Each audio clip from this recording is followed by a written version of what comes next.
Okay, in this lecture, we are going to cover some of the bullet point here. So you will see one by one. Okay, I'm not going to go through it one by one here. So basically, let's start from a simple picture here. So if I give you a crack, imagine this the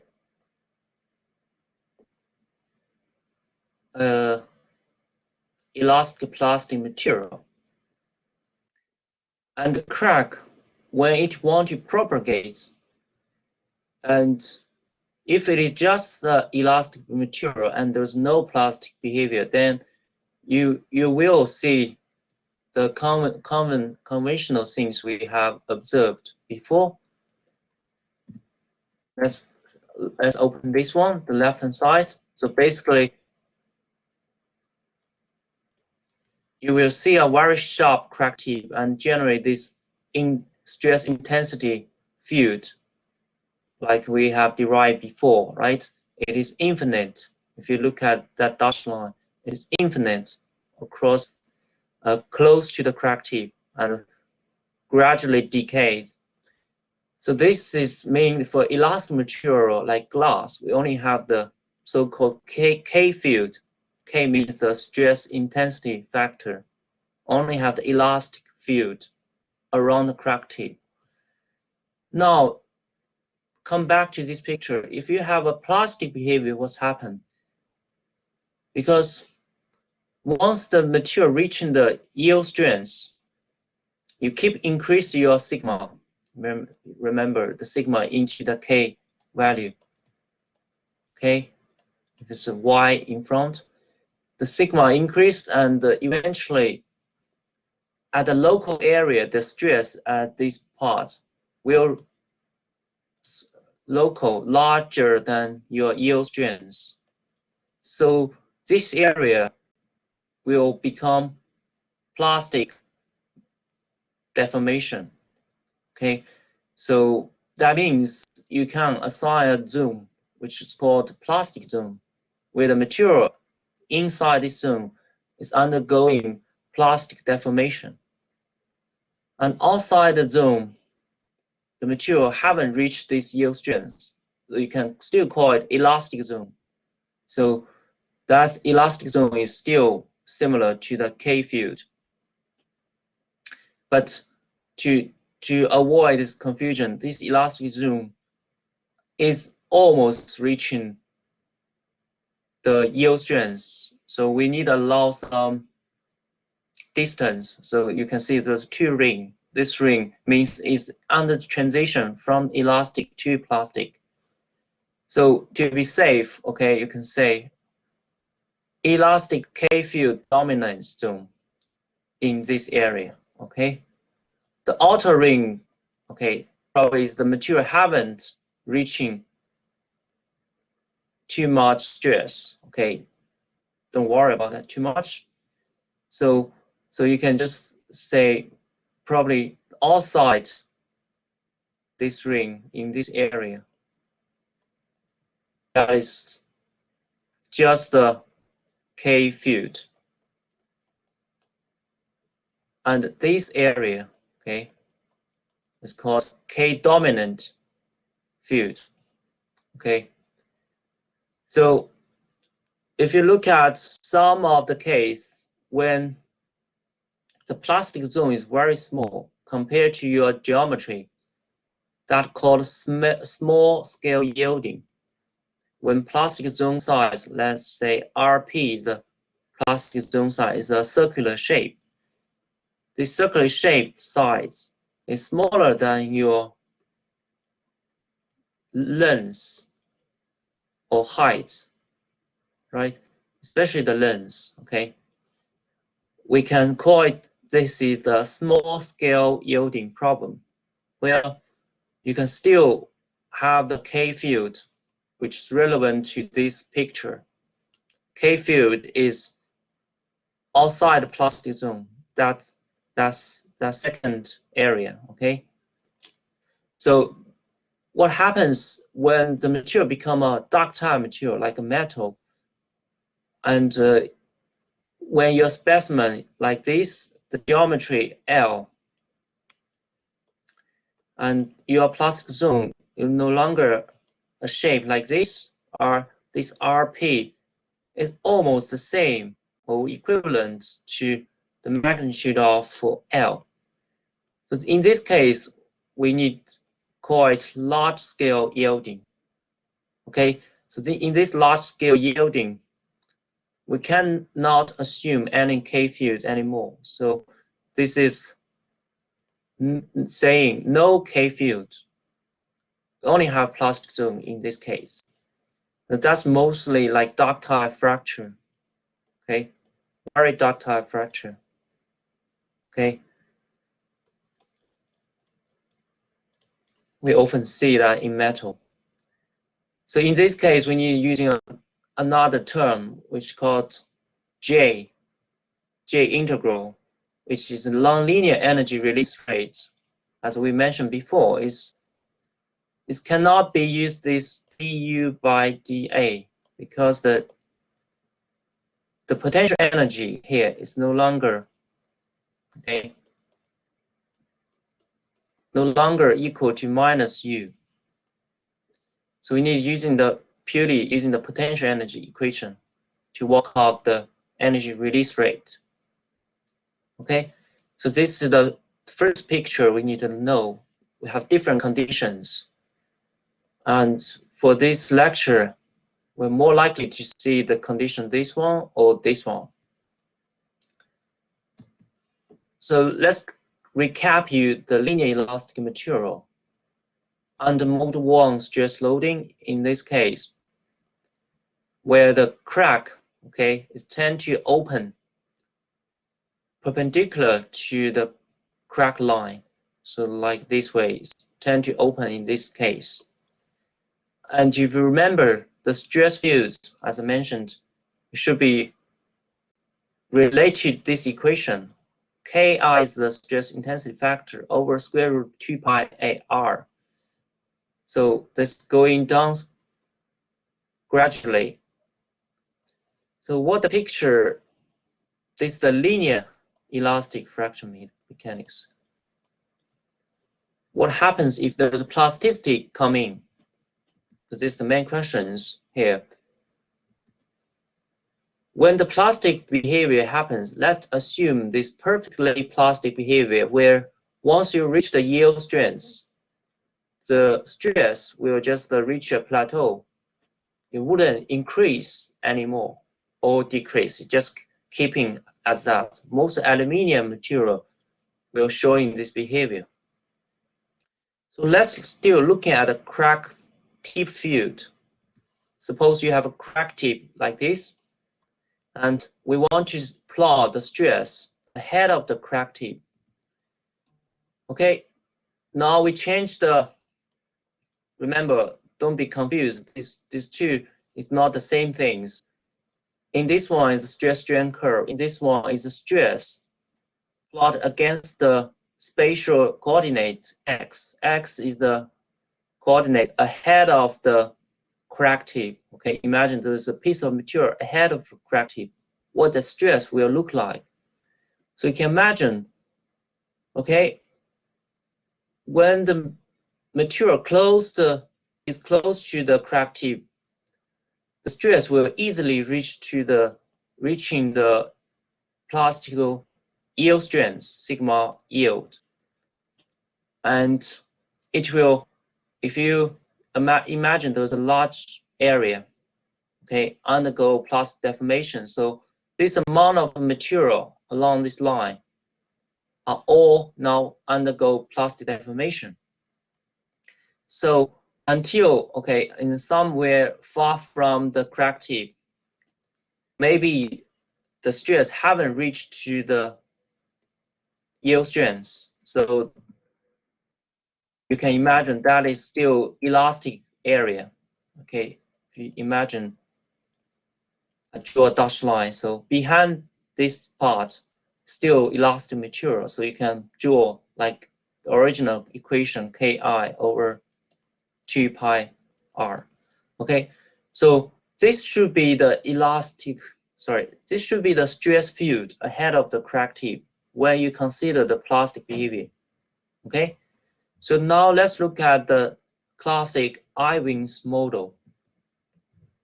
Okay, just be careful. This is the distance ahead of the crack tip. So look at the Ivins model, where originally without plastic behavior you have this elastic behavior. Okay, now you have considered the plastic part, like I draw that. So this is the changing from this line and shift to this one. So let's trying to see, okay, what the first estimations, okay, from the local stress can be written in this equation.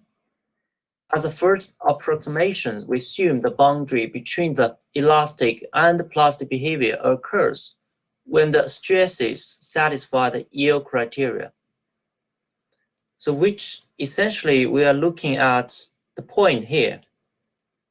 We assume that is the transition point from elastic to plastic behavior.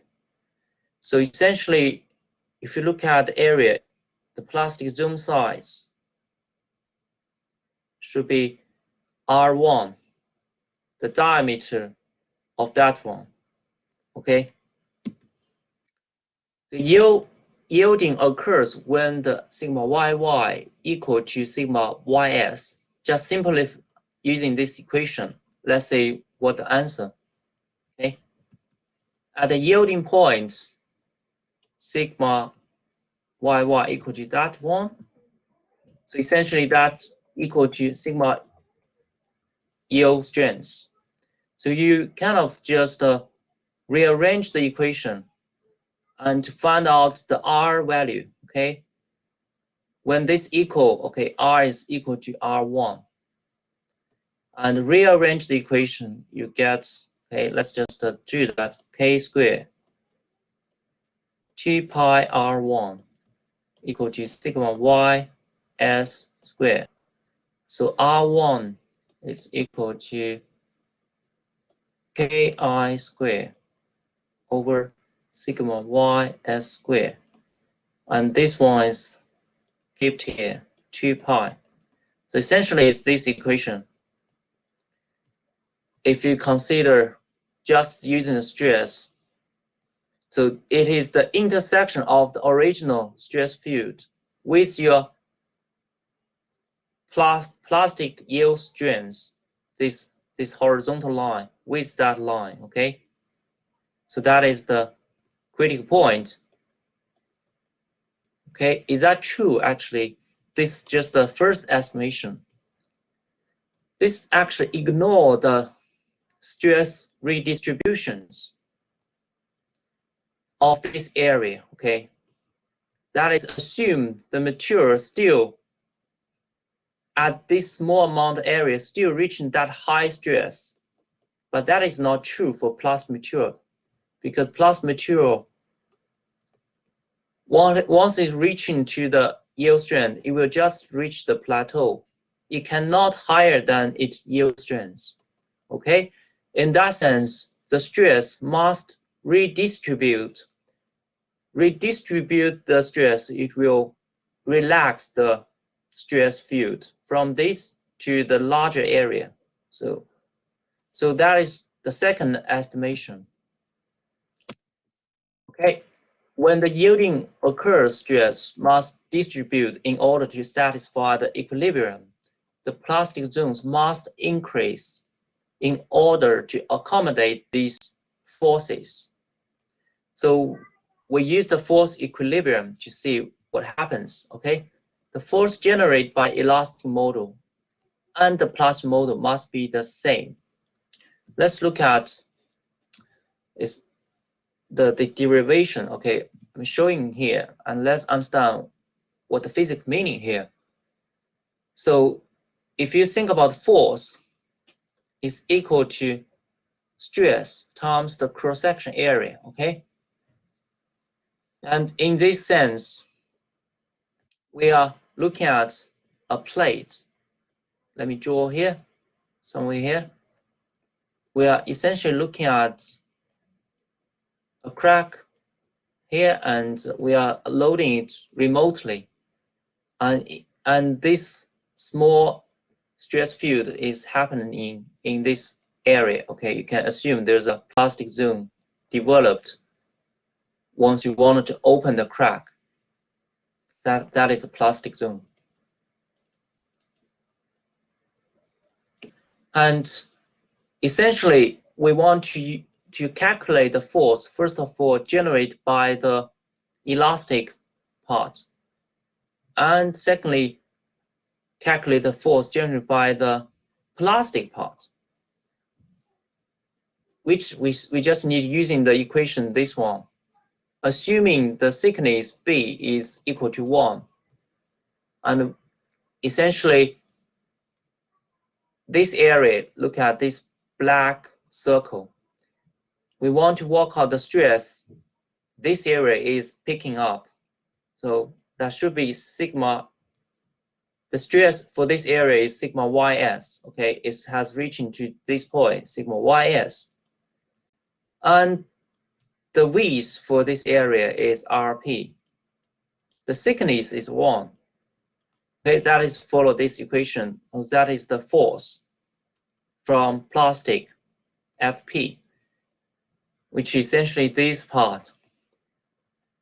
And elastic part then is a bit different, because elastic stress is not a constant force, constant stress, not like in this one.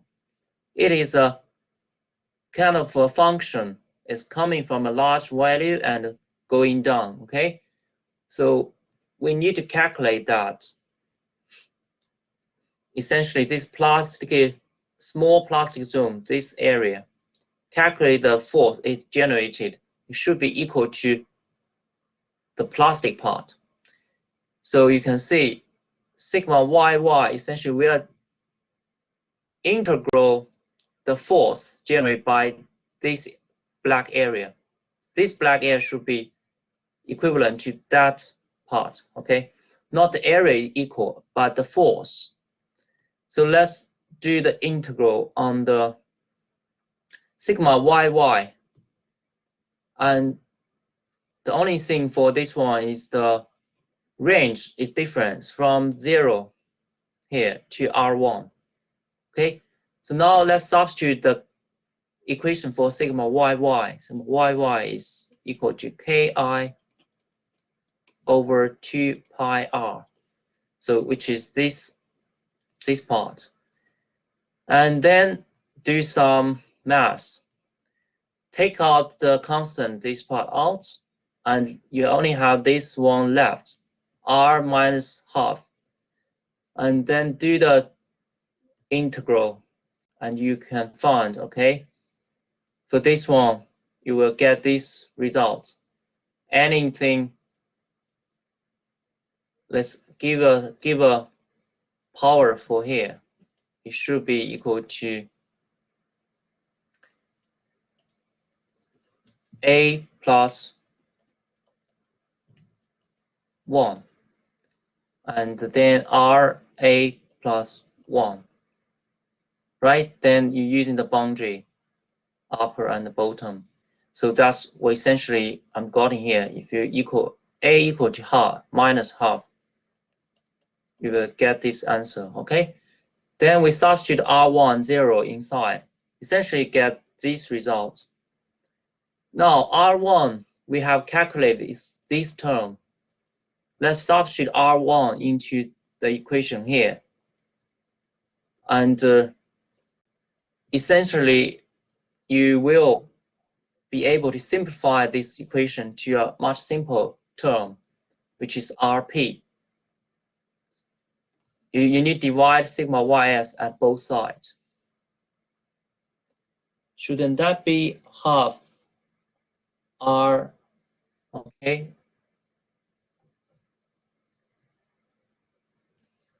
You can see, what do you mean? That's the equation here, okay? So a plus 1, let me just show you what's happening here, is 0.5 plus 1. So here, become 1/2. That gives you the 2. The 2 is coming here. Okay. You need to make sure you're not using the derivative. This is doing the integration. Okay. So now simplify this equation. You will find most of the thing here can be simplified. It's very similar. Essentially, you will get this equation. And the thing you want to compare is with the R1. You will find the only difference is the 2 here. All the rest of the things is the same. So RP essentially is 2 times of R1. So that's essentially looking like this. RP is 2 times of the R1. Okay, so this is the final estimation. This should the correct plastic zone size. Okay, remember, you may need to use this kind of equation to calculate plastic zone, not the one here. Okay, this is the Ivins model, essentially using the force equilibrium to calculate it. Okay, let's move on. Ivins model basically have the notation of the RP.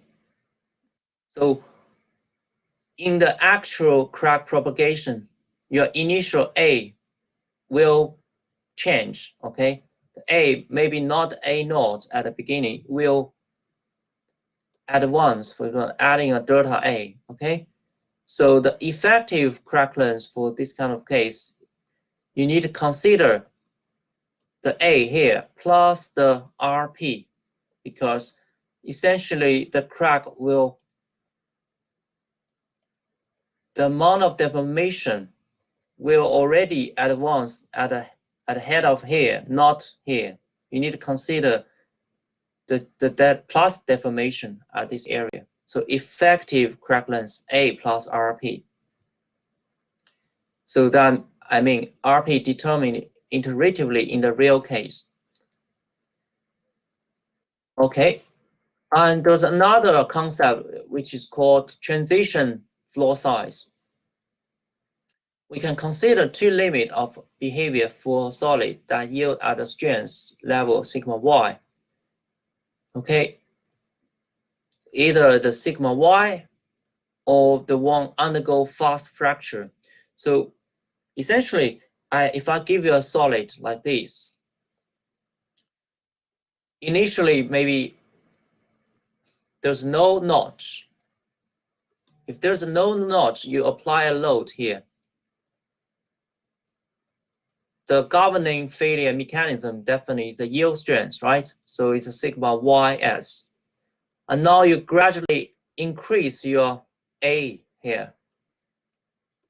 The A from a very small value, from not 0 to a certain value, for them half of the width here.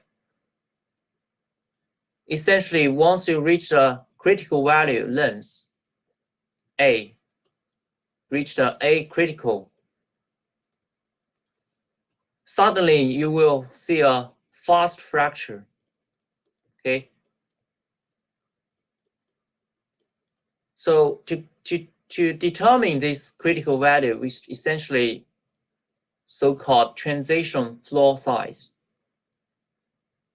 That basically when your yield strength here is equal to your stress field, this one, Ki over square root pi a. So let's derive what is the transition floor size. It has many engineering applications. So that means, okay, I want to find this point is essentially equal to sigma ys to this stress field. And when you kind of rearrange equation, you got this value. Okay, essentially this will equal to RP. If you remember RP we derived, we don't have the 2 here. So interestingly, this is just equal to AT, transition floor size, equal to plastic zone size. But be careful, there's a KIC here, okay? Not KI. Before that one is KI. But when KI equal to KIC, this is the thing become valid, because you want to look at the critical stress that will leading to the yield failure, or the critical stress to leading to the fracture. So everything on this two curve is a critical point, and so that you have the KIC here. So why is not similar as the R1? Let's look at back. Why the R1 have the looks very similar? Okay, so the local stress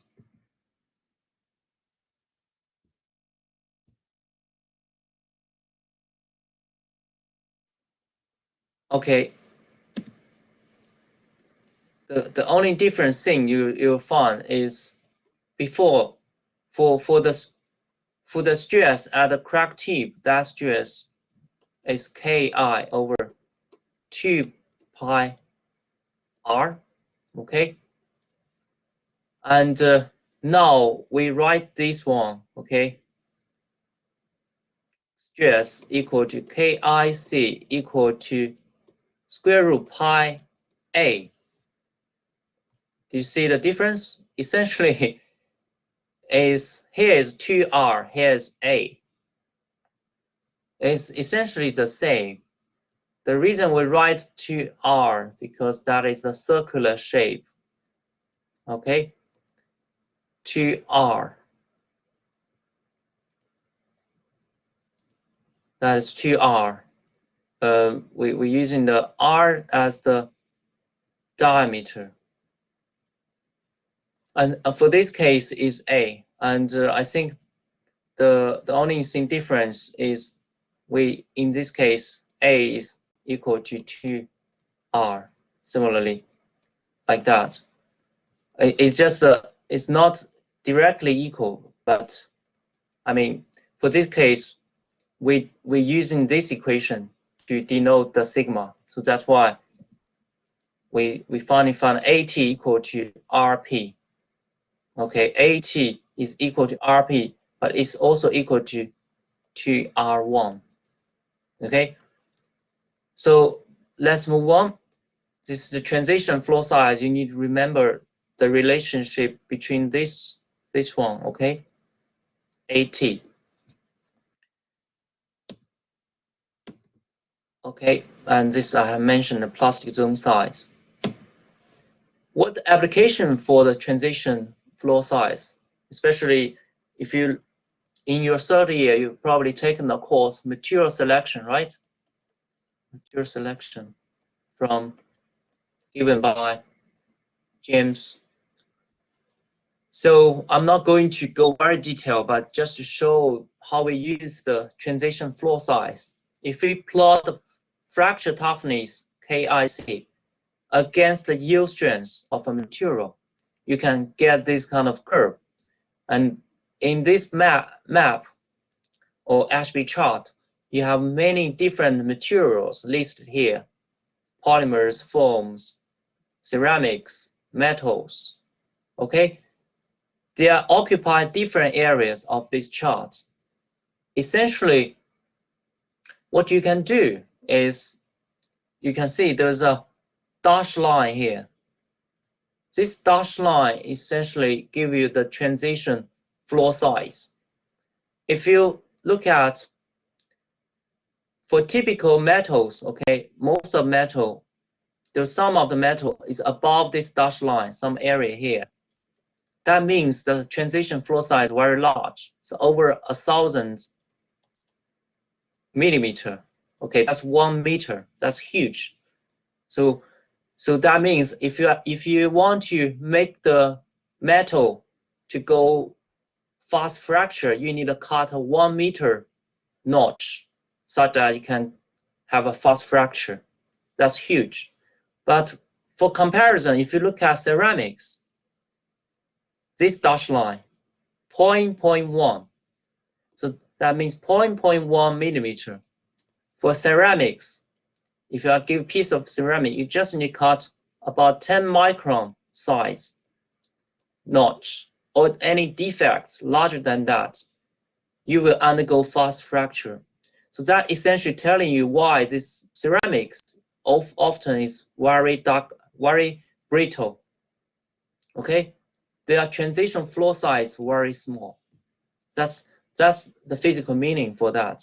It's the governing factor to determine whether the material undergo plastic fracture or fast fracture. Faster fracture is really not preferred. Okay, how to get this dashed line? Okay, I've shown here. Okay, not sure. Tell me, are you now taking the material selection course? Maybe if you know that, it's much easier to explain that. So essentially, let me, because this is not my focus in this lecture, I can just show, if you wanted to plot that dashed line, how you can do it. Okay, because AT is 1 over pi, this equation we have derived. We are plotting a log axis, log in y and log in x. So you do a log on x and y, z, and then you rearrange the equation. Essentially, you get the log ki and log sigma ys, which essentially your y-axis and x-axis.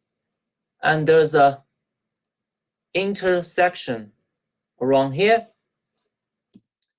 which is essentially the B here.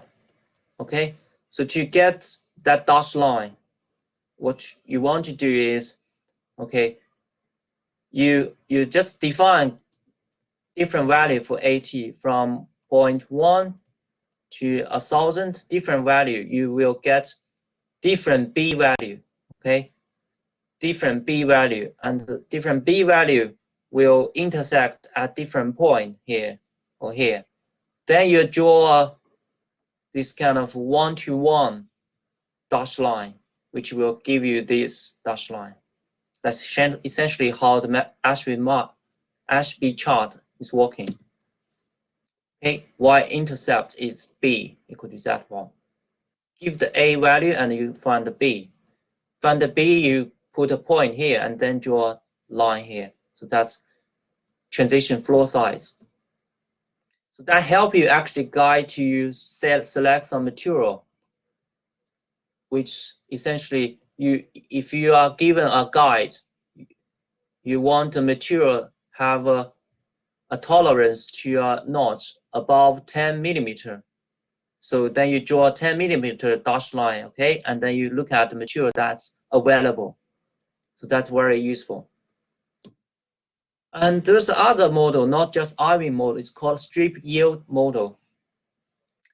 Instead of approximate the plastic zone as a circular shape, he actually thinking, why not think about the crack tip now is growing to here, and now instead of thinking about this is a circular shape, he want to stretch that to a shape like that. So that's like a strip area. So, and assuming there's a uniform, probably non-uniform stress fields acting on that crack tip, like this, with the radius, or you can call it rho here.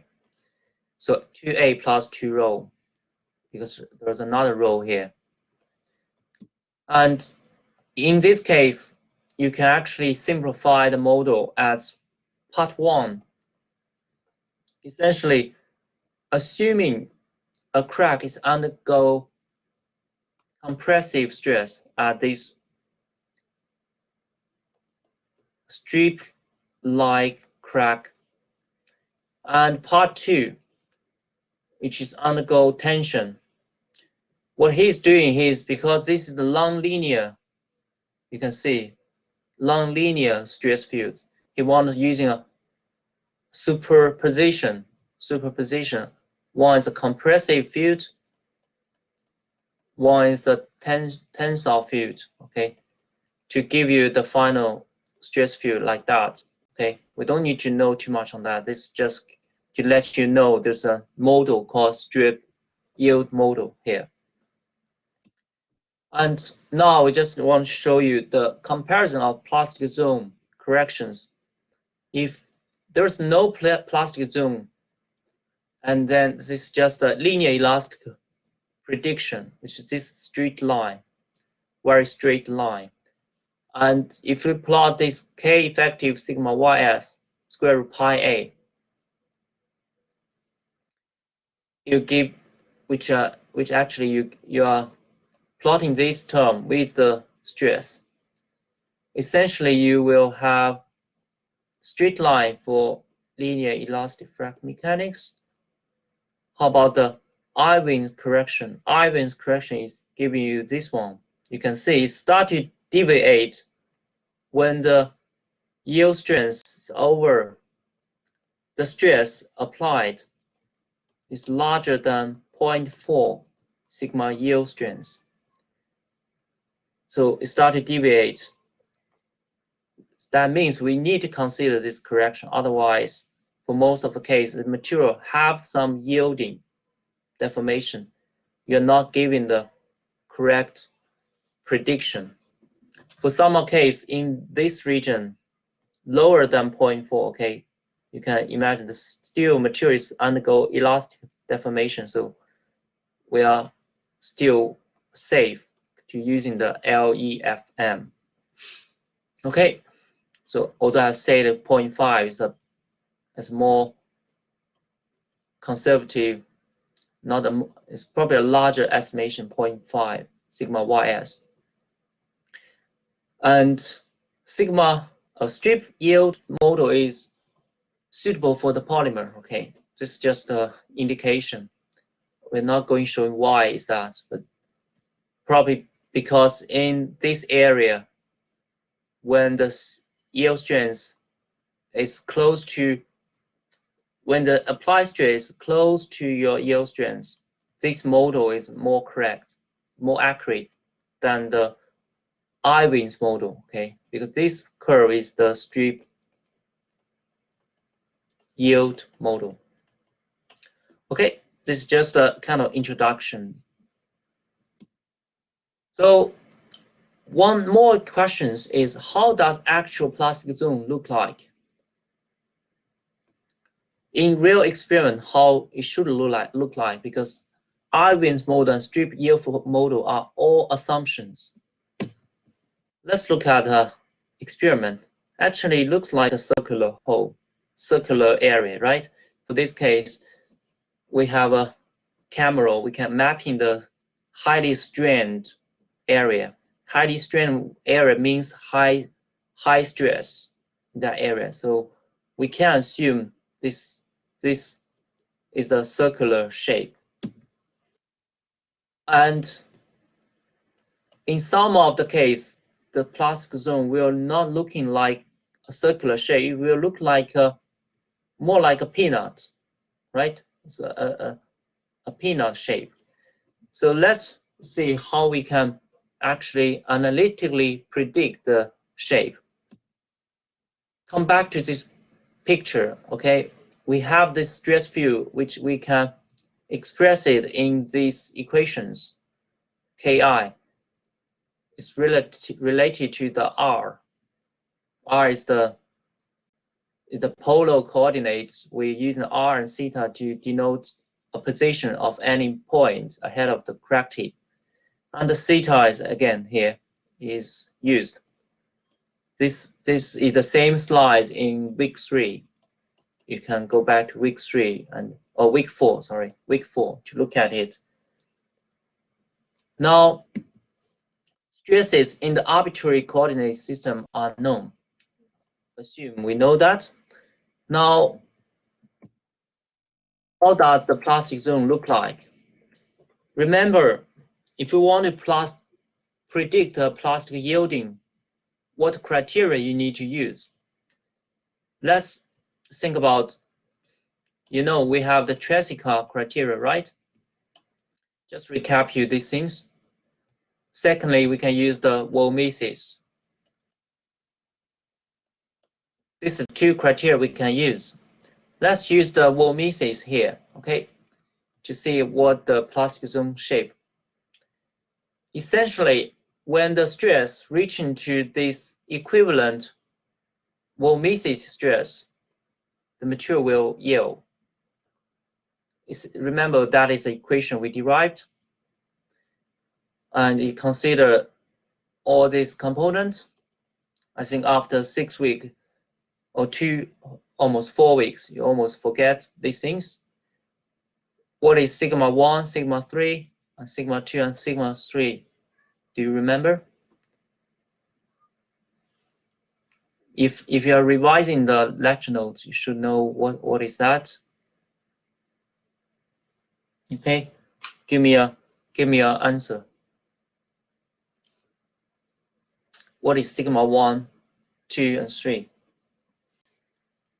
Excellent. Yep, they are principal stress. So essentially, you need to find the principal stresses and then substitute to this equation. So for the fracture problem, now let's look at the principal stresses. Again, we can use the eigenvalue approach to find it. We can, from the eigenvalue or from the Mohr circle approach, you can directly find this equation, sigma 1, sigma 2 equal to the applied stress. Now we'll consider in plane condition and either plane stress or plane strain. Okay, so this equation can be easily written using this one: sigma xx plus sigma yy, and half of sigma xx minus sigma yy. If you look at in the Mohr circle, that is the radius of that Mohr circle. In the Mohr circle space, this is the shear stress, this is the sigma, the normal stress, and remember, I'm just recap you the Mohr circle. AB, remember that, right? So we have the sigma x, I think this is probably sigma yy and tau xy, and this is the sigma xx, tau minus tau xy, because that is in the negative side. Okay, so in the Mohr circle, that's r equal to this part, the radius, or you can read it from here. Okay, so that's the r, and this is the average stress, which gives the center of the small circle. So you can use this directly find the sigma 1, sigma 2, then substitute that to this equation, right? So not that difficult. The only thing now, you probably don't know what is the sigma x and sigma yy in the crack tip area, in the area ahead of the crack tip. Okay, so as we have shown you this equation just 2 slides before, sigma y, sigma 2, sigma 3, if you convert them to principal stress, they're essentially, again, related to the r and theta. You should use this equation rather than the one before. It's slightly different. Let's look at this one. This is the general state. But when you find the principal stress for this case, that means shear stress is 0, right?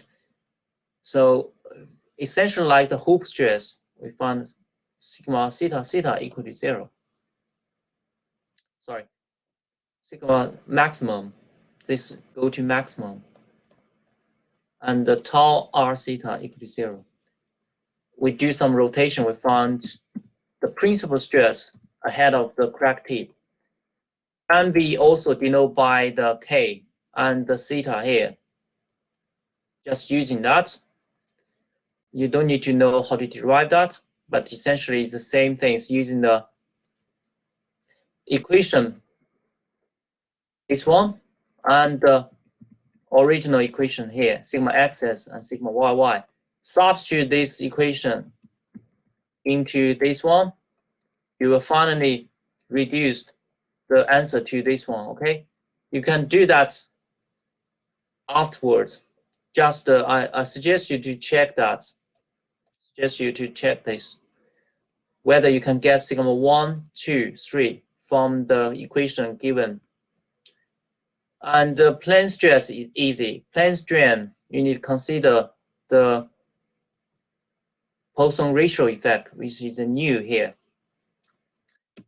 And nu essentially using that equation. Plane strain means the strain in the out of plane direction is equal to 0, and this can be denoted by this equation, right? Okay, so once you got that equation, what you need to do is substitute all the principal stress into the Wall-Mises equivalent stress, sigma E.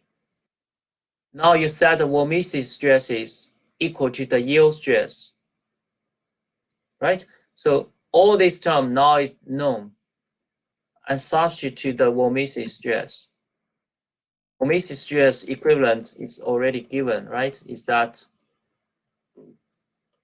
things? Okay, I'm not going to write all of them. Set these things equal to yield strength and rearrange the equation, we will find the R. R is a function of theta. So that gives you the envelope of the material which is reaching the yield strength, R theta. Okay, so let's just recap you the whole process to find the plastic zone size. First of all, we have the stress field ahead of a crack tip. This is a general state.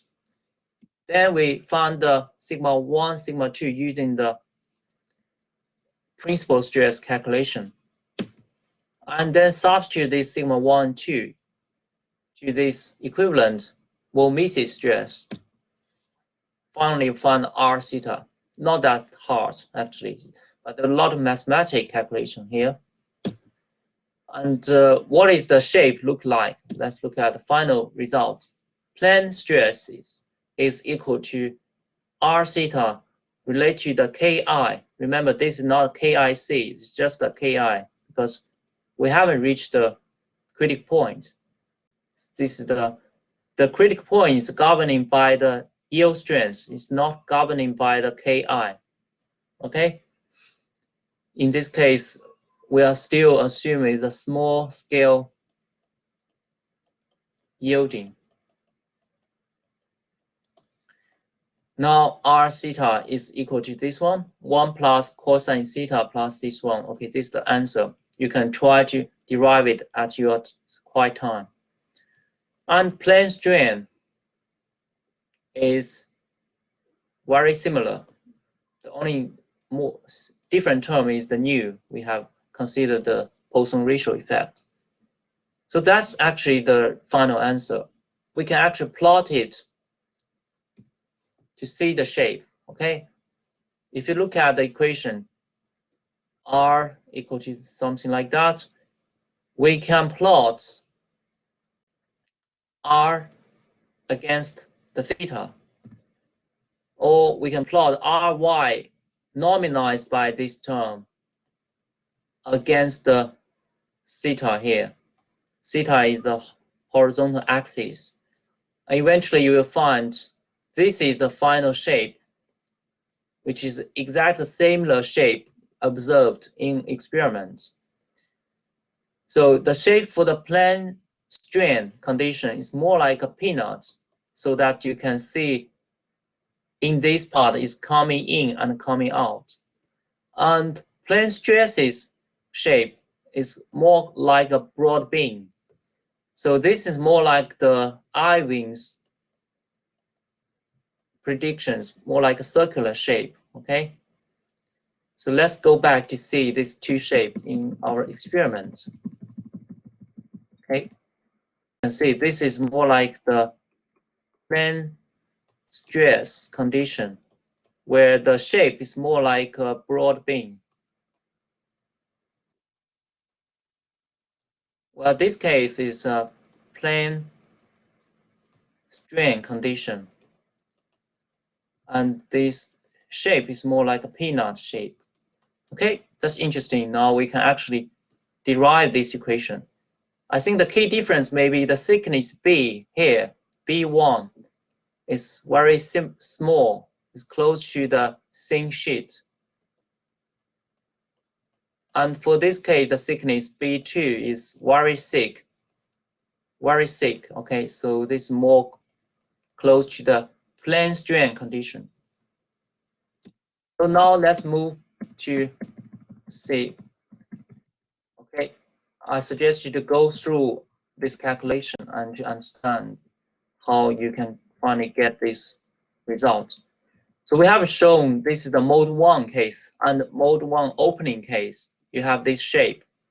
How about mode 2 and shear loading? Essentially very similar, but the shape has changed the orientation and is no longer showing the broad beam shape. It's both like a peanut shape. Okay, that's depending on the equation. And if you want to derive that, you need starting from the stress field ahead of crack tip under mode 2 loading. Remember, in the week 4, we have considered a case when your stress is under shear loading ahead of crack tip. You are also given these stresses, sigma xx, sigma yy, which is related to K2, right? Something like that, and K2. So similarly, using that, you derive the R theta. That's the plastic zone shape, which you can plot here. And likewise for mode 3, out of plane shear. Again, it's only difference the shape is same for plane stress and plane strain. The reason for that, because plane stress strain, the main difference is the out of plane direction. Now you are derive the things in the out of plane. Essentially, the factor of the thickness is cancelled. Is no longer important. So that's why the kind of collapse to the same shape is a circle. We don't need to know this part. It's just a demonstration here. Because in our week 4, we haven't shown this case, mode 3, K field in mode 3. Okay. So what about the stress redistribution? Because Ivins model, we have considered the redistribution of the stress and consider the perfectly plastic yield model like this, sigma ys. And some of the case when you consider the stress, okay, we should probably have a break. Sorry for that. Let's have a break now. I didn't look at the time. And we can come back to these slides. Sorry for that. Can we come back after 5 minutes? 13 past 10. Okay. I think it's good to let everyone know that, yeah, I guess people get confused in the unit convection. So let's come back to the slides. Okay. We have just mentioned how we calculate the plastic zone size. And if we consider the stress has some hardening effect, not the perfectly, this is the perfectly plastic. If there's a hardening behavior, most of material have that, is going up, not just a plateau. Normally using an equation like that, then you need to adjust the plastic shape, okay? So we are not going to show how you derive that, just to show the shape. The original peanut shape will elongate to some direction like that. This is the final shape.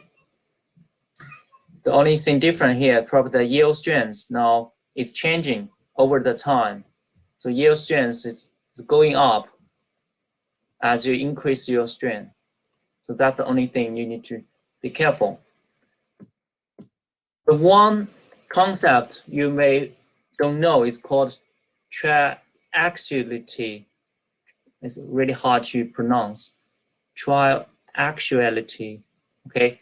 Stress triaxiality is defined as the ratio of hydrostatic stress to the Vollmesis equivalent stresses. Okay, because in some of the case, you need to know this concept. It's basically characterize your loading condition, whether it's apply three-dimensional stress or whether it's apply uniaxial loading, uniaxial stress. Tri means three, right? Different condition, different directions. So essentially, it's defined by this equation. It is the hydrostatic stress over your equivalent Vollmesis stress. You know this term in the bottom. You also know the hydrostatic stress, which is the average of your normal stress. It's also equal to the average of the sum of all of the principal stress, sigma 1, 2, 3, over 3. So when sigma 1, 2, 3 are the first and second and third principal stresses, you will get this one. And this one is also given. Let's just look at some example. Hydrostatic loading, what happens for this case?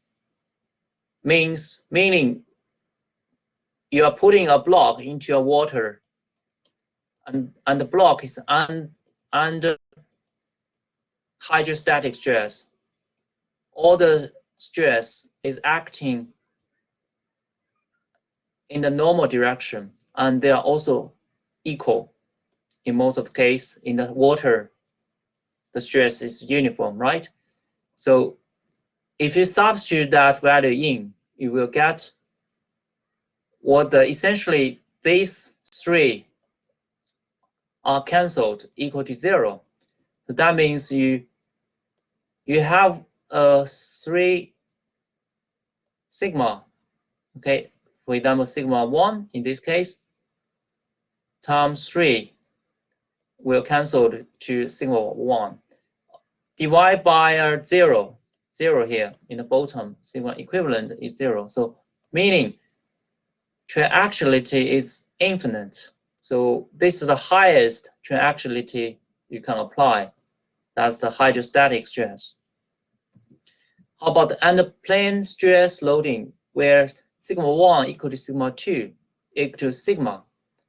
So in this case, this equal to 0. Let's see. This is equal to sigma because sigma 3 equal to 0. And this equal to sigma, this term is equal to sigma as well. So when you do the calculation, let's see, in the bottom, I can get square root times square root 2 sigma, so cancelled. In the top, you get 2 sigma over 3. So essentially, you can cancel the sigma, which gives you the 3 over 2. So that means actually triaxiality is okay, not that big, but still have a value 0.67. How about uniaxial loading, where you only have one direction loading? So sigma 1 equal to sigma, for example. The other two direction equal to 0. When you substitute all the value into this one, you will see in the bottom is just sigma, in the top is 3 over 3, 1 over 3 sigma. Eventually you get a third. So That means if you look at this is a three-dimensional, three-direction loading. Now the two-direction loading, finding one-direction loading. Gradually, you can see the triangulation is going down, right? From infinity to, this case, a third. So in most of cases, I think this is the upper bound and this is the lower bound. Your triangulation will sit between this value. Okay, and in my phone is running out of battery, but I can hear a questions, maybe not, probably from my other applications. Okay, so that's done for this case. Triangulation, you know the physical meaning for it. So the shape of plastic zone actually has some difference if you consider different thickness. For this case,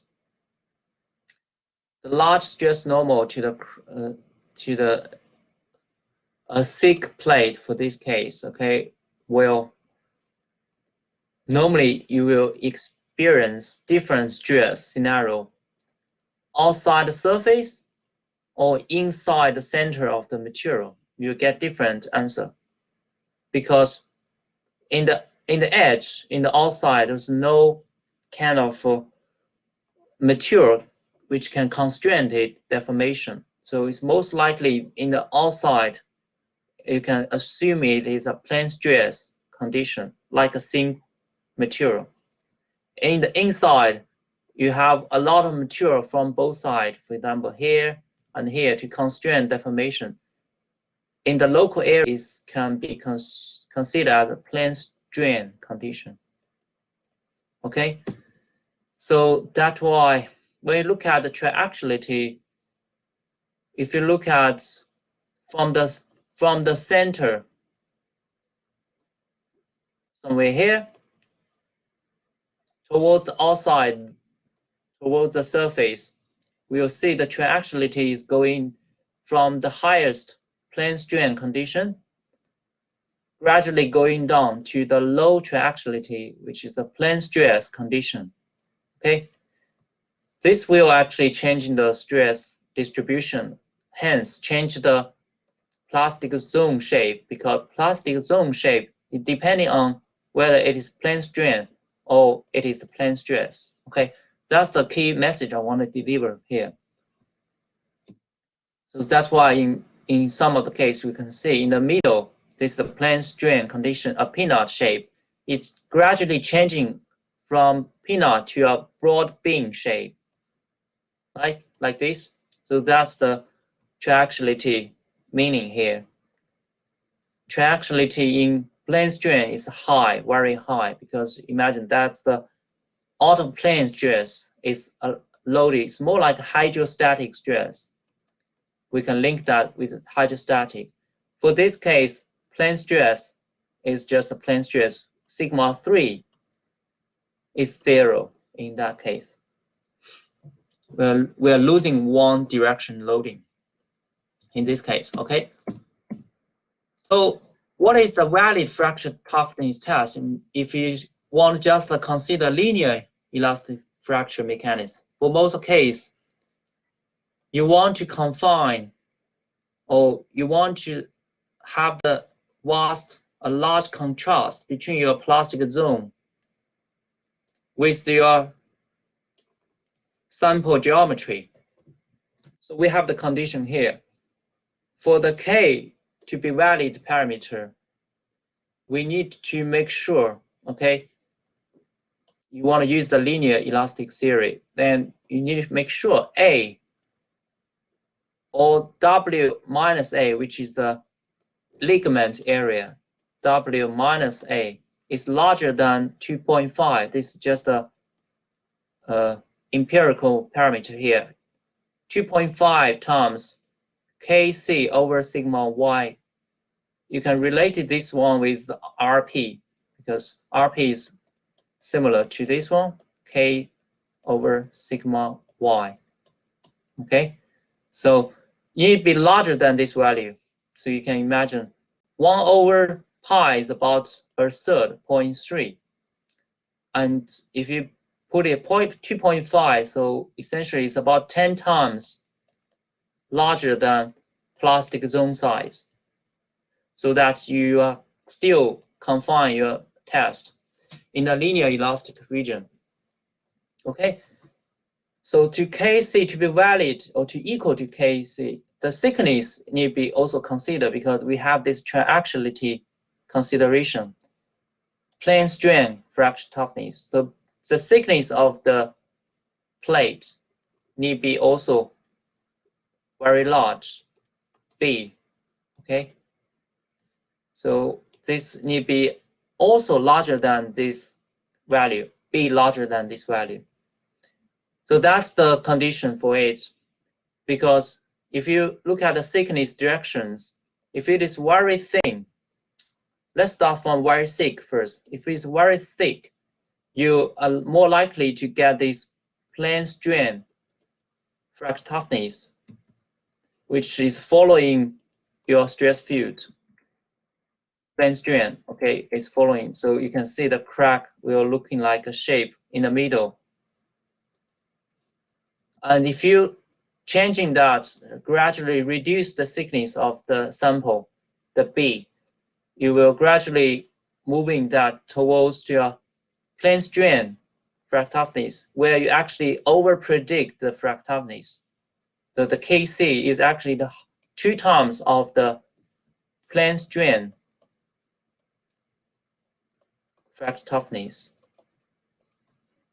But if you keep reducing that, eventually you will reach into a very thin plate, a film, something like that. You will end up reaching the shear fracture, okay, shear off failure.